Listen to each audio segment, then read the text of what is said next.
Welcome back to Bophelong, a place of hope.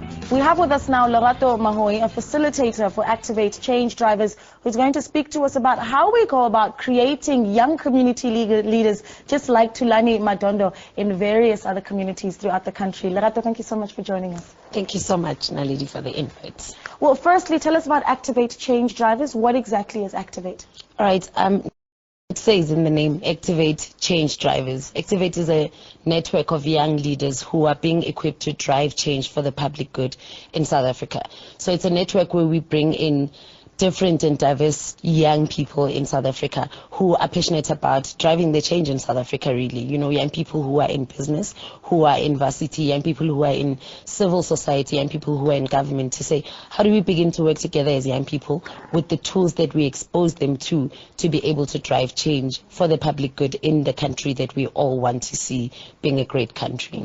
We've been looking at the story of Thulani, and that'll of course bring us to the question of how exactly it is that we start bringing leaders that are just like Thulani, in the sense that their focus is to make change in their communities. And let's talk about the various other ways that young people are actually taking up leadership positions. Are there ways perhaps that are detrimental to the cause?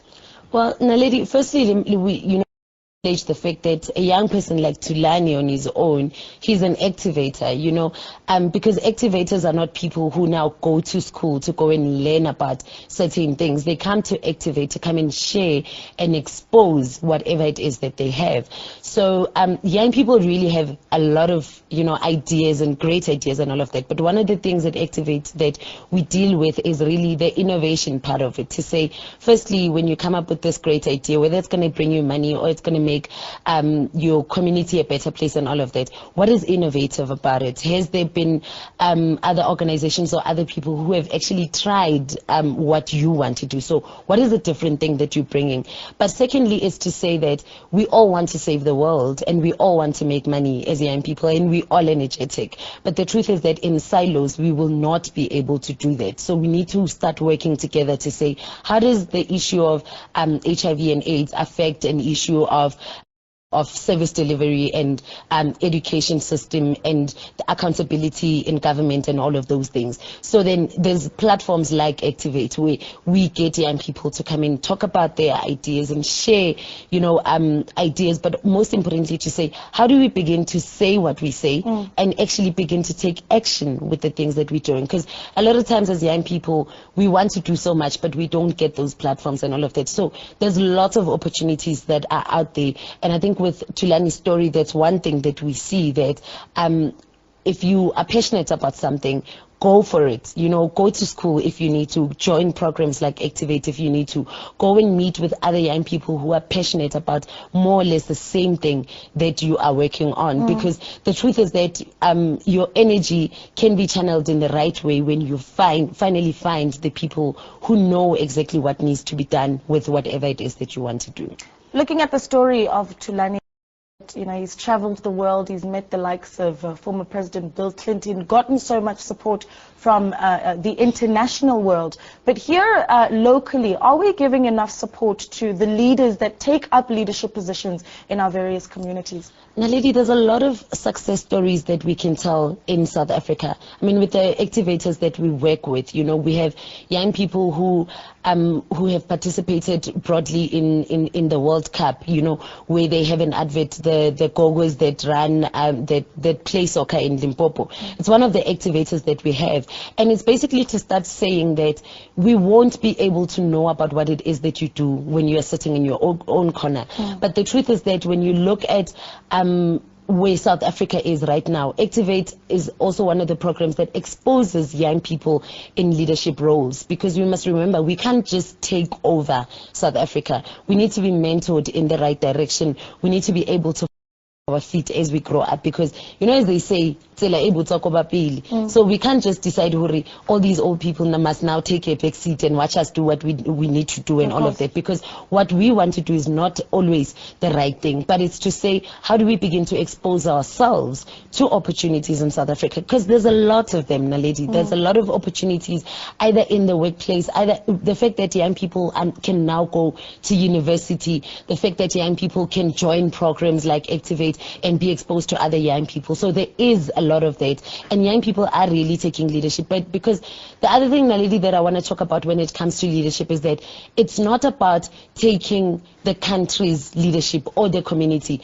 It's about taking leadership in your own life. Right. And Activate provides the platform of understanding your identity as an individual and as a young person, to know what your strengths and values are, to know what you love doing the most, and to know what you are passionate about, to know what you offer to other people, because a lot of times we want to give, but we don't know who we are, or we don't even know what we need to be giving. So Activate is about taking leadership in your own life, in your family, then moving it into your own community, so that we can be able to then achieve the South Africa that we all want to live in. But also the great thing about it is that if I take my leadership in my own right and in my own community, there's another young person who's sitting in Cape Town and in Limpopo and in Northwest, in Northern Cape, who is doing the same thing. So before we know it, then the ripples are becoming more effective, and then they become waves of change. I want to start understanding what it actually means to say I'm going to take up a leadership position in my community, whether I am young, whether I am old. What are the correct channels to take? We've got the likes of people that take to the streets and protest because they feel that that is how they are going to get service delivery in their communities, and that is how they're going to alleviate. What are the right ways of leading a community? What are some of the wrong ways?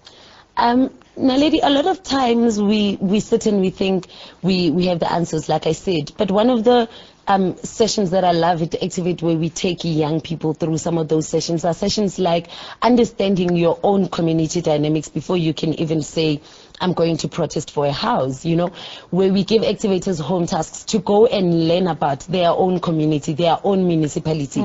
Because you find somebody saying, we don't have houses, we don't have this. But the question is, does your municipality have the money? And you will know when you go through the integrated development plan, which every municipality has, to say, have I went through the IDP? Does the community have money to do this? And therefore, can I be able to go and protest? But not only just wake up and go protest.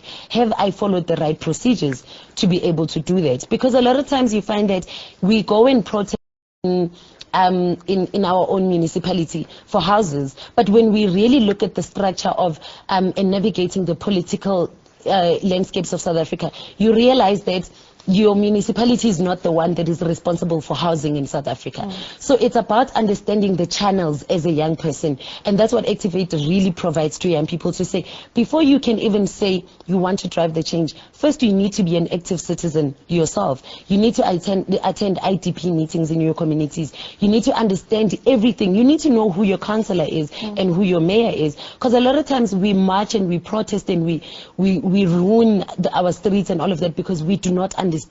But what Activate basically does is to say, we need to give you the information as a young person. Also looking at other ways of protesting. I mean, we've seen this in other countries where young people protest on Facebook. They use social media to do that, where young people protest, just by doing and all of that. So it's basically to look at what other options do we have instead of just going to protest and all of that. So the right ways really, and the right channels, Naledi, if you want to lead your own community as a young person, is to say, first understand the community dynamics, understand where you're from, understand what is missing, and then be able to go and fight with what the information that you have. Right. And it's not even fighting, it's accountability. If it sits in the integrated development plan, then it means it's what your municipality has promised you, and therefore they need to deliver on it. Right. Let's go back to looking at Thulani's story as someone that has decided to take an active role in their community. Someone is watching right now when they see that, oh no, our community is dirty. I would like to provide skills to young people or children, or even to our elderly people in the community. What are the first steps to take if I say I want to be active in my community? Where do I begin? Firstly, I think it's very important for me to mention that Activate is opening our applications in June, on the 1st of June, where young people can really just go to our website and apply to be part of the Activate network. But you do not need to necessarily be a part of the network for you to be able to drive change in your communities.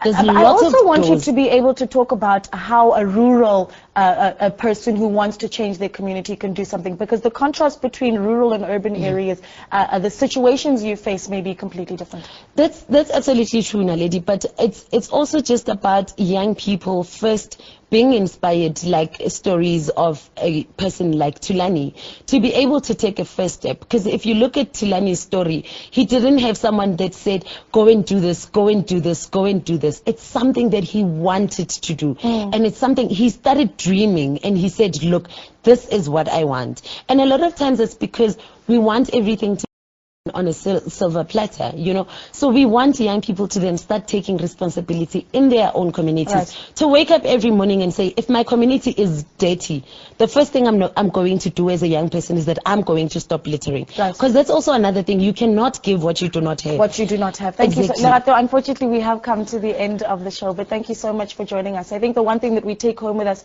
at the end of that conversation is that whatever challenges you see in your own community, you also have the freedom to step up and make changes to those challenges that you see in the community. We have reached the end of the show. Remember that you're more than welcome to follow us on Twitter or comment on our stories or view all of our updates. Our handle is @Bophelong Show on Twitter. Catch us same time next week. From myself and the rest of the Bophelong team, enjoy the rest of the weekend. Goodbye.